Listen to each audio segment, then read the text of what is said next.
مرضتش اطلع لكم وانا بعيط وحاولت امسك نفسي. بصوا والله العظيم كتير بقول لكم صحة الانسان اهم حاجة في الدنيا. انا اول مرة في حياتي او ممكن تكون تاني مرة، بس المرة دي قوية شوية. انا ما صرتش كامل الليل، مش قادرة اقف، بطني مكلبشة عليا، ضرسي طبعا خلعاه. يعني اول مرة في عمري كله يعمل معايا كده، لحد دلوقتي تعبانة. النهاردة 4 ايام، 4 ايام خلعاه. احنا النهاردة صباح الجمعة، وحاجتي والاكل كله مكانه، مفيش حاجة اتشالت. تعالى اوريكم. زعلانة حتى ساجد كنتش قادرة البسه امبارح، الجامب سوت بتاعته كان سايبها هنا. ماشي، انا مبيع على نفسي الصبح، دخلت الحمام وانا مش قادرة. فانا متغيبة عنكم كده بقالي يومين، عشان كده تعبانة قوي والله جدا. بص الجودة بيقول لكم ايه، تقول لهم ايه، نتكلم على طول. يلا بيقول لكم حطوا لي كفول وصباح الخير. بصوا يا جماعة والله انا زعلانة على حال دوت. مفيش حتى بيشيل حد ولا اي حاجة، حتى المطبخ يضرب يقلب كله. بصوا هحاول اقوي حالي، اروح اصلي الاول الصبح والجمعة عشان عدت عليا. مش عارفة انا بصلي ركعتين قبليها، يعني ربنا يسامحني، وارجع اقوي نفسي بيكم واعمل معاكم البيت. انا مش عارفة اوري وشي من نفسي ولا منكم فين، بس انا بشارككم عشان تدعولي، والله العظيم تدعولي. تحت عيني بصوا بقى اسود وتعبانة قوي والله. دلوقتي الساعة 5، صليت الظهر، رجعت قعدت ضرسي قام عليا، خلعت ضرسي وكان نزف كتير قوي، نزف تاني. مش عارفة الجرح لحد دلوقتي قالوا 3 ايام، هو عمري ما عمل كده. تاني يوم كان الجرح خلاص الحمد لله بيقفل. ملتزمة بالأدوية، وجعني وتعبني وصداع نصفي مش قادرة. لحد دلوقتي انا ما عملتش اي حاجة لسه. فرحة قالت لي ما تعمليش حاجة، انا هعمل لك كل حاجة، بس انا قلت انا هحاول امسك الأوضة دي انضفها. بره الدنيا تضرب، تقلب الريسبشن على السفرة على التويلت على كله. لسه ما عملتش حاجه. فتعالوا نبتدي مع بعض اغير مرايه السرير عشان سنجوتي عامل بيبي عليها. و ايه تاني استنوا انا بنهج منكم. وايه تاني، عندي غسيل عايز يتشال، ودولابي متبهدل قوي، اول مره دولابي يكون متبهدل اوريه لكم. بصوا دي ده دولابها زفت قطران اول مره بجد. ربع ساعه كمان ماشي بقى. هو فوق تمام وهنا تمام، لكن هنا مش عارفه انا مش عارفه ابص فيها بجد. طبعا فرحه بتعمل فيديوهات، فعشان هي هتروقي ما ينفعش اقول لها بقى يلا، يعني دي حاجه ذوقيا منها، فمستنياها تخلص بره وانا همسك الاوضه دي. فتعالوا نعمل مع بعض. لولاش ان انا صورت معاكم انا ما كنتش هقوم من مكاني. شجعت نفسي بيكم، وبجد انا زي ما انتم بتشجعوا بيا انا كمان بتشجع. انا نسيت اقول لكم صلوا على النبي، اليوم بتاعي مش بيكمل غير لما انتم كمان تصلوا على النبي، ناخد ثواب سوا، وكمان نقول الحمد لله كتير. فانتوا كده اقعدوا مع نفسكم وفكروا، النهارده استغفرتوا ربنا ولا لا، النهارده صليتوا على النبي ولا لا، النهارده حمدتوا ربنا ولا لا. احمد ربنا على كل حاجه. الانسان لما بيكون فيه بس ضفره بس وجعه وألمه وفيه ودنه ولا مدوحس ولا اي حاجه بيكون تعبان. فالحمد لله يا رب على اللي احنا فيه، والحمد لله على حالتنا وعلى بيوتنا وعلى الستر النعمه اللي احنا فيها الكبيره جدا. في شاب اسمه ايمن، هو بلوجر، بس مش مصري على ما اعتقد. الشاب ده انا زعلت عليه جدا. طبعا احنا كبني ادمين بنزعل على بعض، ان احنا على شكل الشاب لما يتغير. كان شاب ما شاء الله قمر، تبارك الله، يعني ربنا بيخلقنا كلنا في احسن صورة. فهو قمر جدا وجميل وشاب يعني صغير في 25 27 سنة. جاله الكانسر في الرئة، رجله ورمة الاتنين جامد، وفوق الجزء اللي فوق عبارة عن هيكل، وبقه مفتوح بيتنفس. شفت فيه عمي الله يرحمه، عمي كان كده برضو بنفس المرض الكانسر، فهو بيحتضر. بس تشوفوا الصورة قبل وبعد بجد يا جماعة صعبة جدا، مش هو خالص. فيحيى العظامة وهي رميم، يا رب يشفيه ويشفي كل مريض. بقيت اشوف واحمد ربنا على انا فيه. وجع ضرسي ده اللي ألمني ده ولا حاجة، بس برضو سمعت آية حلو، مش آية، حديث. الشيخ الشعراوي كان بيقول ربنا قال انا مش هاخد عبدي من الدنيا غير لما اكون كفرت عن سيئاته كلها. هكفر عن سيئاته كلها بمرض فيه، او ان انا اخد حد من اولاده، ان انا انقص من فلوسه. يعني ربنا بيختبرنا في حياتنا عشان خاطر يطلعنا من الدنيا واحنا نضاف ما فيناش اي ذنوب. وكمان لو في حبة سيئات صغيرين ربنا قال برضو ايه ان انا هخلي لو في شويه سيئات ان هم يكونوا في سكرات الموت، يتقل علينا سكرات الموت، بس بحيث ان احنا نقابل ربنا نضاف. فربنا بجد يعني غفور رحيم ولطيف بعباده، فربنا يستحق ان احنا طول الوقت نحمده ونشكره، ويستحق ان احنا نصلي. انا بصلي بس حاسه ان دي اقل حاجه ممكن اقدمها لربنا، بخطأ وبعمل اخطاء، فاقول يا رب اغفر لي ذنوبي اللي جايه واللي فاتت واللي راحت طول الوقت، وربنا يديني يا رب العمر كده، وان انا ان شاء الله باذن الله ربنا يديني الاحسن والاحسن. مفيش حد فينا كامل، كلنا فينا عيوب وكلنا فينا اخطاء، وكل واحد فينا في دنيتنا عايش فترات. بنعيش فتره في الاول كده ان احنا بنبقى ملهيين في الدنيا وملذاتها، فتره تانية بنفهم وبنعقل، وبعدين بنبعد عن حاجات مثلا بتزعل ربنا مننا. يعني كلنا بنبقى فترات في حياتنا، يعني كل حاجه في حياتنا فترات. وانا مش شيخه ولا حاجه، وحتى الناس اللي بتخش تضايق اختي في الكومنتات انا يعني مش برد بنبعد عنها ولا حاجه، بس انا متضايقه عشانها لانها هي بتقدر ترد وهي مش بتحب ترد على حد. الناس اللي بتضايق اختي مي بتطلع تفتح لايف بتحط ايموشن على وشها. طبعا اللي بيطلع حتى بوشه مش عيب على فكره، بس حقيقي انتوا بتسيبوا الناس كلها اللي بتطلع بلبس مش كويس، وطبعا ده الملك الملك، انا ماليش دعوه بحد. بس اختي ما عملتش حاجه عشان خاطر الناس تهاجمها في الكومنتات، وانا ما اسمحش لحد ان هو يضايقها، ان هي تطلع تقعد معاكم عادي. بتقول لكم كبسوا تحطوا لايكات عشان خاطر هي بتبقى عايزه اللايف مثلا بتاعها يتشاف، يبقى في ناس اكتر. لما يبقى قاعد مثلا معاها 5 افراد بس، اكيد هي هتزهق وانتوا كمان هتملوا.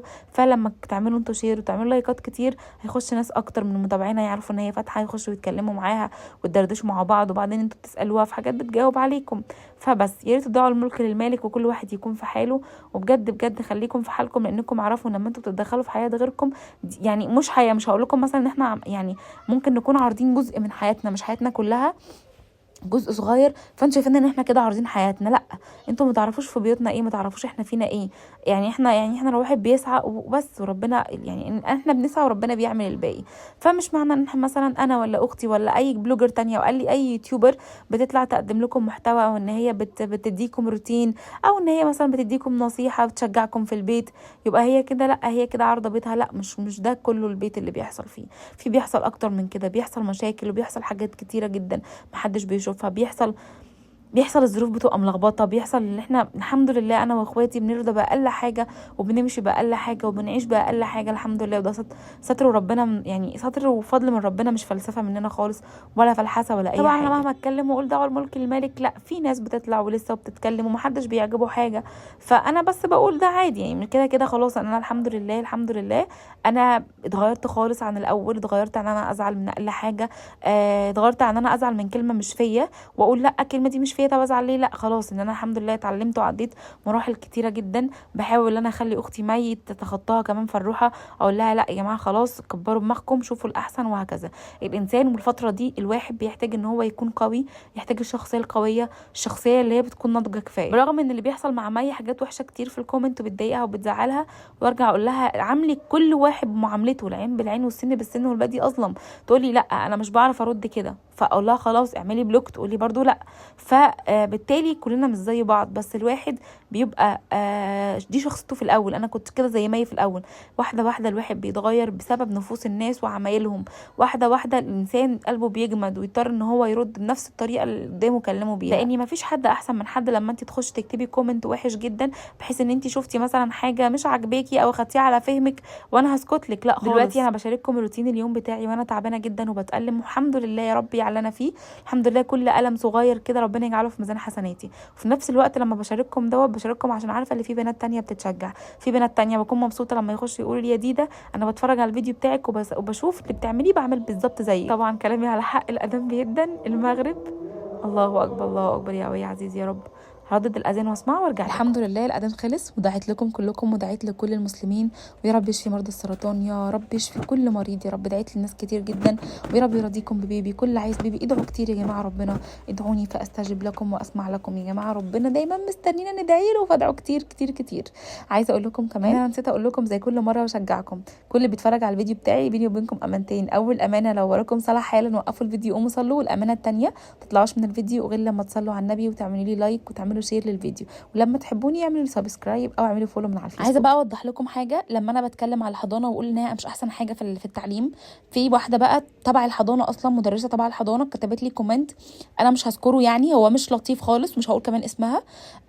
بس انا عايزه اقول لك ان انت تبعهم وانا مش فارق اصلا معايا، انا هقول تجربتي في اي حاجه ما يرضي الله. الحضانه مش احسن حاجه في التعليم، سايبه ابني فيها عشان احمد اللي عايز كده. احمد قال لي سيبيه طالما اتعود مع اصحابه لحد بس ما خلاص، يعني خلاص كمان الجزء بتاع الكتب بتاعته خالص، وبعد كده ان شاء الله هيوديه مدرسه باذن الله على 4 سنين ونص، يعني خلاص سجوده ما شاء الله هيقفل ال4 سنين يوم 17/11. فانا قلت له خلاص تمام، هو براحته، يعني بابا برضو ايه ليه كلمه عليه. فالحضانه مش احسن حاجه في التعليم. ساجد بياخد في الكراسه، المفروض كان بياخد في الكراسه والكتاب، دلوقتي بياخد يوم في الكراسه ويوم في الكتاب، وممكن يومين في الكراسه ويومين في الكتاب. وعلى ما بيروح الصبح بيروح من 8:30 لحد الساعة 2 ما بيجيلي، بيفضل اخد صفحة واحدة، يعني يكتب هناك مثلا 1 2 3 في نفس، يعني في صفحة واحدة بس مسطرين، تكتب في سطر، بتعمل عمود كده، عمود 1 وعمود 2 وعمود 3، وتكتب له عمود 1 و2 و3، ده تكتبه في البيت. ده اللي بياخده، بيقعد 5 ساعات في الحضانة ولا بيقعد كام ساعة؟ بياخد صفحة واحدة بس. ولا بمسأله يقول لي ماما انا بيطلعوني العب بره، ميس تقول لي اطلع بريك واطلع العب بره، وصحابي كلهم بيبقوا جوه عشان انا شاطر. انتوا فاهمين هم بيفهموا الولد ايه؟ فده مضايقني. حصل تاتش بيني وبين المدرسة، وبطلت ان انا اصلا اتعامل معاه، واحمد اللي بيتعامل معاه. التاتش اللي حصل دوت يمكن انا ما حكيتهوش، حصل لاني كل يوم بيكون في اخطاء، ولما كنت بطلع واعمل فيديو مثلا واحكي لهم تجربتي عن الحضانه، واحكي لهم عن حاجه حصلت في الحضانه، لان هم حد مثلا مامي زي تفيدني، كانت الميس بتكلمني تقول لي مثلا اي حاجه كلميني انا هفيدك، وبلاش تعملي فيديو والنبي مش عارفه ايه، عشان اولياء الامور بيكلموني يقولوا لي اللي بيحصل في الحضانه. لاني ساجد جه في مره قال لي ماما الميس بتوقفني وارفع ايدي وتعمل لي بانش تديني عقاب. فانا لما كلمت الميس قالت لي لا ما عنديش حد بيرفع ايده، قلت لها هو مش هيالف من دماغه. وجالي مره قال لي الميس شتمتني، وجالي مره قال لي الميس ضربتني على راسي كده بايديها، قالت لي انت مش بتركز ليه؟ فهو مش هيجيب الكلام ده من دماغه. سجد ما شاء الله الله اكبر، ذكي على فكره، وبيلقط الكلام بسرعه. ساعات كان بيجي لي مش قارئ الحاجه اللي في الكتاب، ولما كنت اتصل بالميس اقول لها بصي انا ساجد لما بيكون قارئ في الحاجه بيجي يقول لي انا قرات، الميس قالت لي دي اسمها ايه. لما كنت اكلمها تقول لي لا ازاي ده اخي ده اخده، لا انا هسال الميس بعدين. تسال الميس ما ترجعليش، ولما يحصل حاجه ما تقوليش مثلا معلش، تقول لي ما انا مش لازم اقول لك انا عملت ايه مع الميس. فكان ردها مش احسن حاجه، وبطلت ان انا اتعامل معاها. دلوقتي حاليا انا سجوده بوديه الحضانه عشان هو اتعود ان هو يروح خلاص، وان هو بيقوم بدري وبيقعد مع اصحابه، اتعود عليهم. فانا برجع واقول تاني وتالت للناس اللي كانت بتسالني الحضانه كويسه ولا لا، وعايزين يودوا اولادهم الحضانه، مش احسن حاجه يا جماعه في التعليم هناك. وبقول اهو تاني وتالت ورابع، وانا لو عليا كنت قعدته، كنت هشوف حضانه احسن وانضف تعليما وتربوي وكل حاجه، لكن هو بابا اللي موديه عشان خاطر هو يقضي مع اصحابه كفتره بس. وكمان الكتب اللي احنا دافعين فيها فلوس ان هو يخلصها وخلاص. هو لحد دلوقتي داخل في 4 شهور اهو، لسه في حرف الدال في العربي، ولسه في حرف الجي الاي او الجي مش عارفه الجي في الانجليش. فانا يعني ساكته، ويجي يوم الجلاب بتاع الكراس ناقص، يوم تاني الكراسات مقطوعه. ولما كلمت الميس تقول لي وانا هعمل ايه وانا همسكه من ايده، يعني هو قاعد بيكتب وبيقطع ومش عارفه ايه. فهو المفروض ان كانت قايله لي من الاول ان هو في تعديل سلوك للاطفال غير كده وكده. لما كان ساجد بيشتكي لي من حاجه واكلمها تقول لي ما حصلش، اقول لها طب مثلا صوري لي بالكاميرا النهارده اللي حصل مع سجوده وبعتيه لي انا اشوف مثلا ابني صادق ولا كذاب، ونشوف مين اللي صادق ومين الكذاب. ما كانتش بترضى تصور لي ولا تبعت لي حاجه، لاني انا عارفه ابني مش هيكذب. كان بيجي يقول لي ميس كذا بالاسم عملت لي كذا، وميس كذا بالاسم عملت لي كذا. والله العظيم يا جماعه ما بكذب عليكم، وابني مش هيكذب. وانتوا اكيد كل واحده بتقول كل ام فينا عارفه ابنها او بنتها عمرهم ما هيكذبوا عليهم. وهو لو مش عايز يروح الحضانه هيقول لي لا مش عايز اروح الصبح، لكن هو ما شاء الله بيروح. بس هو بيجي يشتكي لي من حاجات بتحصل معاه بس. يا جماعه فانا هرجع اقول تاني ان انا ما بعيبش في الحضانه، انا بقول كلمه الحق اللي بيني وبين ربنا، بحيث لو حد عايز يودي ابنه فيها. لان انا بيخشوا لي على الانستجرام يقولوا لي فريده احنا عايزين الحضانه ودي امانه، رايك فيها كويس ولا لا؟ وانا والله العظيم بقول بكل صدق وامانه تجربتي في الحضانه. بصراحه انا ما رضيتش اشترك في الزي اللي هو بتاع الشتاء، لاني نفس الكواليتي بتاعه الصيفي هي الفرق بس انه بكم ب 550 جنيه، فحرام. ولما طلبت تيشرت بس ما وافقوش، فقلت لا خلاص انا بلبس لسجوده تحت التيشرت بتاع الحضانه تيشرت بكم ابيض كده بس يكون مناسب، والبسه جاكيت وهو نازل طبعا الصبح. بدليل ان في اهمال، ان انا ساجد بنزله بجاكيت الصبح وبيروح هناك يقلعه، وبيلبس مثلا بيبقى قاعد بنص كم اللي هو التيشرت نص كم، وتحتيه اللي هو البلوفر اللي انا ملبساه، مش بلوفر يعني هيكول كده بكم ملبساه تحتيه. المفروض وهو نازل زي ما جالكم لابس الجاكيت تلبسوه الجاكيت وهو نازل. فبينسوا الجاكيت، مره نساه في الحضانه ومره حطوه له في الشنطه. حتى لو هو ما وافقش، لا هو لو هو مثلا الميس ليه كلمه عليه هيوافق بكلمه الميس يا سجوده البس يلا شاطر، فيقول لها حاضر يا ميس، مش هيقول لها لا، مش هيرفض لها. والبوتل بتتنسى كل حاجه والله اللانش بوكس بتاع سجوده جايبها 250 جنيه باظ بسبب اللي هو نسى حاجات في الحضانه وما عطاهالهوش. مفرش ده بقى كل ما افرشه كل شتاء الناس تسالني عليه جايباه منين وبكام. كنت جايباه من الساعه كرموز، ده اسمه حفر ليزر شتوي. كان عامل هو مكون كده من قطعتين، ثلاث قطع اللي هو المفرش والخداديتين. كان عامل 650 على ايامي، دلوقتي هتلاقوه غالي قوي. حلو قوي المفرش الشتوي، بيبقى حلو قوي. لو هتجيبوا مفارش شتوي فهاتوا يعني كتروا، يعني مفارش الشتوي بتبقى حلوه لان الشتاء بيحتاج غيار كتير جدا. وبس كده خلصت كل حاجه. عايزه اقول لاختي فرحه ربنا يسترك، برغم انك مطلعه عيوني وبتشحتيني اي حاجه بتعملها لي، بس ربنا يسترك. حاضر هاكلك اللي انت عايزه. جيت لقيتها منضفه لي مطبخ وهي قالت لي هعمله كله يا ربي. وانا نضفت اوضه النوم معاكم ونزلت عشان كان في بيجامه كنت جايباها ورجعتها لانها من شهر، يعني انا موديها في نفس اليوم اللي جبته فيه. العلاج بتاعك العلاج بتاعي جوه بسرعه عشان ضرسي قلبني. كنت جايباها في يوم وتاني يوم رحت رجعتها عشان ما جاتش على قدي. قالت لي تعالي الشهر الجاي، شهر وما اتكلمتش وسكت. قالت لي علاج بسرعه.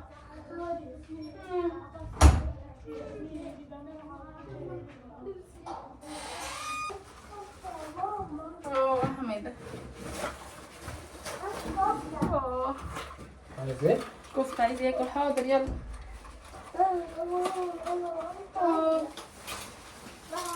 نفسي هيموتني بجد، مش قادره بس انا هكمل معاكم. بسم الله. كلمت الدكتور وقلت له على العلاج، قال لي خدي 2 مسكن، وانا ما اقدرش الواحده 1000 اخد 2 في كل 8 ساعات، يعني 6 برشامات في اليوم كله. بسم الله يا جماعه. نفسي هفتني على انور مسعود اللي كنت شغاله فيه، الاكل بتاعه والفراخ المشويه واللحمه وكل حاجه. نزلت جبت كله، هوريكم دلوقتي وانا برص السفره. احمد متحمس جدا والله، وانا متحمسه. حماده بص ما وريتكش انا الطبق ده محاشي. محاشي هم عملوا معايا واجب يعني وكده، عطوني محاشي ورز وملوخيه كده فور فري. عملوا واجب قوي صح؟ في المحاشي والملوخيه وايه تاني ورز، عطونا رز. وانا جبت ربع كفته وربع لحمه مشويه ونص فراخ مشويه يا دوبك. هم عاملين واجب في السلطات. السلطات انا المكترات الطوميه بتاعتهم خطيره. حاضر خد. عايز كفته؟ ماشي اهو خد يلا رص يلا. خد كمان خد. ماشي خد حط كله. خد امسك انت ده. خد لهم جوه. ماشي اهو الكفته اهي يلا كله اهو. خد الكيس كله اهو. جايبه كيس تاني بس عشان انا هشيله بعدين يعني مره تانيه، كنت تعبانه اعمل فيه الاكل برده نص وربع وربع. تعالوا بقى اوريكم وشارككم النهارده العشاء بتاعنا. بصوا النهارده فول فري. خد. انت بتعيط ليه؟ عايز كفته عايز كفته. روح يلا. يلا. بسم الله. البنجر للكب مش مشكله خلاص، من غير عياط ساجد عيد كده حبيبي. فراخ مشويه صغروها ليه كده، حاطين تحت فيها شويه رز. الطماطم بتاعتهم جنب. والله. ولع والنبي حماده البتاع دي. يا جماعه نص فراخ ده على ايامي، لا كنت حاطها اللي جنبيها ما تيجي. نص فراخ على ايامي كان كبير قوي. ايوه كده. البنجر بقى المحاشي والكولسلو جبته عشان فرحه بتحبه، بس عايزه امسح البلح ده. خد يا حماده. انت بتبص في الفاتوره؟ لا ده الاوردر اللي بيتجاب بيه من تحت عشان ده بيعمل لون. شوفهم ضحكوا علينا ولا ايه؟ لا ما ضحكوش، الاسعار غاليه اصلا. فلت وعيش. انا اللي لفه الاوردر على فكره لنفسي. بس ليه يعني الكيلو ب 1200 جنيه؟ الفليتو الكيلو 1200 يعني. بس لا دوق اللحمه هتعجبك قوي. اللحمه لاخر مره هترتاح. لا والله. لا بس اللحمه الفليتو حلوه قوي ما شاء الله. اوريها لكم. بصوا هي ربع بس زبده، كلها زبده. الملوخيه برده فور فري. يلا هاخد 3 اطباق ملوخيه خضراء. ايوه مش بتتخرج مش مخلوطه دي. لا دي ملوخيه مجففه. حط كلها بس سجوده. ايه تعالي هو ده الفليتو. ايه ده؟ هو ده نص كيلو؟ ما النص الربع التاني شايلاه. انا عايز الربع التاني؟ خلاص سكوت. عايز الربع التاني؟ ما هو حلو قوي على قدينا دول. حلو، لا تمام قوي. سجودة استنى عشان تاخد نايبك. انت كده بتخم على فكرة. انت بتخم صح؟ انت بتخم. انت بتحب الكفتة؟ بتحب الكفتة؟ قول الحمد لله. قول بسم الله الرحمن الرحيم والحمد لله واقعدي عشان ناكل. راح اكل بقى يا جماعة وبعدين اوريكم جبت كام حاجة كمان هوريها لكم. الكفتة بتاعتهم فعلا خطيرة وسخنة. انا هسخنها بقى من تاني واللحمة والفراخ والبتاع ده والمشويات. مكانهم في العطارين.